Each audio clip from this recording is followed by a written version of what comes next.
You know, if a person wants to invest in a relationship, the number one thing that matters most is that we do the thing that matters for our partner. Sometimes we show love in the ways we like to be loved, like we give gifts or we say words or we do little things that are helpful. But if that isn't what matters to our partner, then it just doesn't have any effect. So the key is to figure out what matters for our partner. Now, part of the trick, of course, is not only knowing what matters to them, but being aware that that'll change over time. I mean, what our partner wants today may be different from what it will be tomorrow. Let me give you an example. I remember some years ago when a friend said to me, "Hey, Wally, I learned a lot about relationships this weekend." He said, "For our anniversary, I decided I want to do something really out of the ordinary, a real sacrifice for my wife. And so what I did is I arranged for her friend to take her shopping all day, a given day.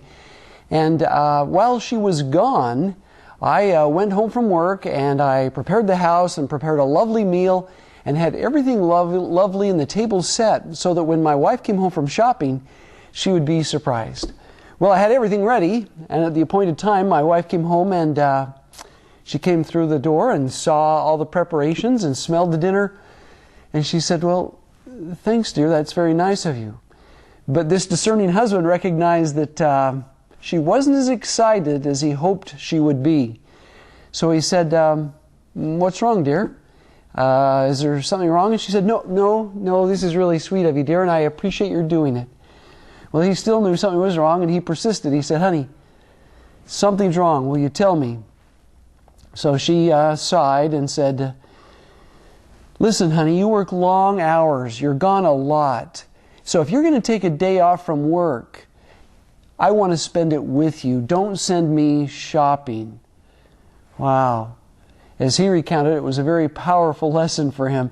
He had done something that he assumed she would like, but it wasn't what she really wanted. What she would have enjoyed more than anything is spending time with him, whether it was making the meal together or going shopping together. It didn't matter so much to her what it was they did as much as that they did it together.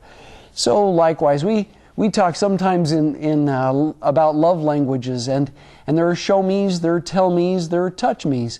Each of us have our own language. And what matters is that we pay careful attention and figure out what really matters to the person to whom we want to show love.